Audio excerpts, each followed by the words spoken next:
అప్పు చేసి 10 లక్షలు తెచ్చి బెట్టింగ్లో వదిలేసినాము. వాళ్ళకి ఇప్పుడు ఎట్ట తిరిగి ఇచ్చేది? దీన్ని తాగి సచ్చేదే మంచిది. మనల్ని నమ్మి 10 లక్షలు అప్పించినారు, వాళ్ళు మోసం చేస్తున్నామా? చేసినవులే ఎదమల్ని. అంత 10 రూపాయలు వడ్డీ 20 రూపాయలు వడ్డీ. మన సస్తేనే వాళ్ళకి బుద్ధి వస్తుంది. మచ్చా ఈడు ఎందుకు వస్తున్నాడు రా? మచ్చా సూపర్ మ్యాచ్ పోతున్నది. ఈ ఒక్క మ్యాచ్ విన్ అయినా అనుకో లక్షాధికారి అయిపోవచ్చు. ఈ విధంగా చెప్పి నన్ను బిచ్చాధికారి చేసినావు కదరా. కరెక్టే సార్, పాపం ఫీల్ అయినట్టున్నారు. గుమ్మడి మచ్చ, నువ్వా రిస్క్ ఎత్తేనే రస్క్ దొరుకుతుంది. నిజమే, కానీ రిస్క్ ఎత్తేది నేను, రస్క్ తినేది నువ్వు. తెలిసిపోయిందిరా. గెలిస్తే పార్టీ అని సగం డబ్బులు నువ్వే తినేస్తావు. ఒకవేళ ఓడిపోతే మళ్ళీ కంటికే కనబడవు. అంటే అది పార్టీలో అప్పుడు ఉండేవాడు కదరా ఫ్రెండా, కష్టాలు వచ్చినప్పుడు ఉండేవాడు ఫ్రెండ్. మచ్చా అది చెప్పదు మచ్చా. అసలు ఎందుకు తెలుసా నేను కష్టాలు వస్తే వెళ్ళిపోతానా? ఎందుకు? నాకు కష్టాలంటే నచ్చదు మచ్చా. నాకే కష్టాలంటే ప్రేమ. సరే మచ్చా, నీ ఫ్రెండ్గా చెప్తున్నాను, ఇప్పుడు జరుగుతున్న మ్యాచ్ నమ్ముకో, నీ కష్టాలన్నీ తీరిపోతాయి. 1:100 రేషియో, 1000కి లక్ష. 10,000 పెడితే 10 లక్షలు వస్తాయి, మన అప్పులన్నీ తీరిపోతాయి. మ్యాచ్ ఏ సిచ్యువేషన్ లో ఉన్నది?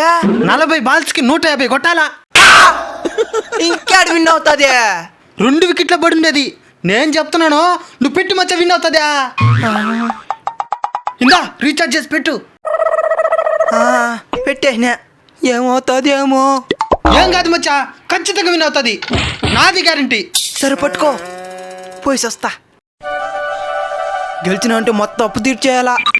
రే ఫోన్ ఇరా. ఏమిరా 9 వికెట్లు పడిపోయినదా? నేను అప్పుడే చెప్పినాను కదా మచ్చా వద్దనా. అంత రేస్ చేస్తున్నాడంటే అప్పుడే తెలియా ఓడిపోతున్నానా.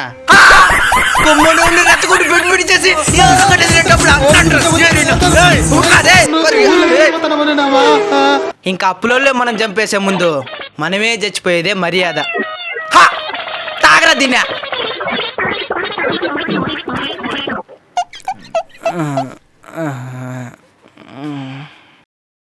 మచ్చా విన్ అయిపోయినామో.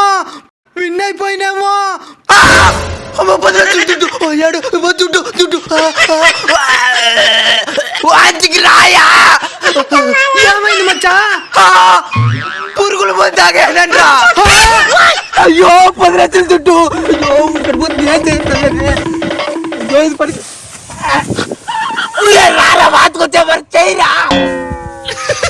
మచ్చా నువ్వు భయపడద్దు, ఆ 10 లక్షలు నేను విత్డ్రా పెడతాలే. చూడు చెప్పు.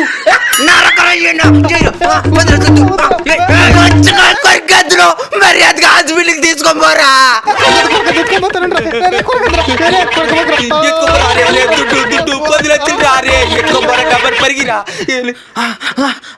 మచ్చా మళ్ళీ పాస్వర్డ్ చెప్పాలి రే.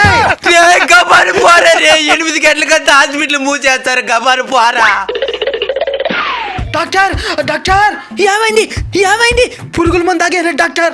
ఏ కంపెనీ పేరు తెలియదు డాక్టర్. సారీ అండి, కంపెనీ పేరు తెలియకుండా జాయిన్ చేయించుకో. ఎవరో ప్రాణాలు పోతా ఉంటా దిప్పురానన్నా. యా పురుగుల మందు అయితే ట్రీట్మెంట్ చేసేదానికా? ఇక్కడ కొన్ని రకాల కంపెనీ పురుగుల మందులకు మాత్రమే డిస్కౌంట్. ఎవరురా నువ్వు? ఇంత టాలెంటెడ్ ఉన్నావు, సావపోయే ముందు కూడా గొల్లుమని నవ్వేలాగా జోకిస్తున్నావు. డిస్కౌంట్ వద్దులే, ట్రీట్మెంట్ చెయ్యి. డబ్బులు ఎక్కువ అవుతుంది అయితే పర్లేదు, చెయ్యి. ఇప్పుడు బాగున్నది, రండి పడుకోండి. తొందరగా ట్రీట్మెంట్ చేయాలి. తలకే బాగా పెట్టుకో. యాది నువ్వు కల్లాము సత్యంగా ఉండాలి. అటు కొట్టు. నర్స్ ఇదేందా ఇది నేను చూడలే. ఏంద్ర నర్స్ అని చెప్తే మగవాడు వస్తున్నాడా? నర్స్ కి 3 నెలలకి జీతం ఇలా వాళ్ళ ముగ్గుని పంపించింది. రేయ్ గడపరి ఇద్దానికి రా. ఏసి పొట్లేసి గుచ్చితే మందంతా బయట వచ్చేస్తుంది. మందు బయటకు వచ్చేదానికి గడ్డమారి దానికి రా. నాకు వాతికొచ్చే మారి చేయరా. ఓ అంతేనా? ఇప్పుడు చూడు ఇరా చూడు ఇట్రా. మళ్ళీ ఎట్టిపోతావా? ఈడేం చేసిన వాంతికెత్తలేదు, ఈడేం చూపిస్తే వాంతికెత్తనాడు. రావే. ఇది నాకు తెలుసుంటే ఆడనే చూపించుంటాను కదరా, అనవసరంగా డబ్బులు బొక్క. ప్రశాంతంగా పడుకోండి.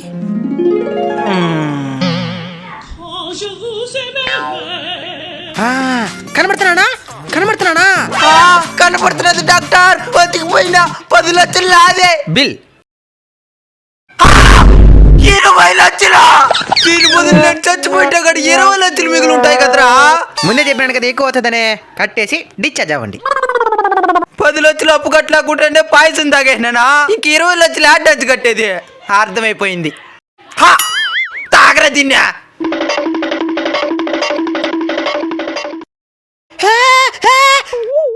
తాగే నేనే ఇంక చచ్చిపోతాను నేను. నీకు 20 లక్షలు పక్క.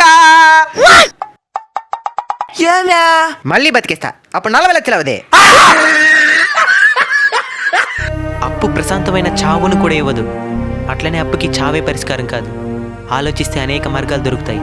వీలైనంత వరకు అప్పుకు దూరంగా ఉండండి. ప్రశాంతంగా బతకండి.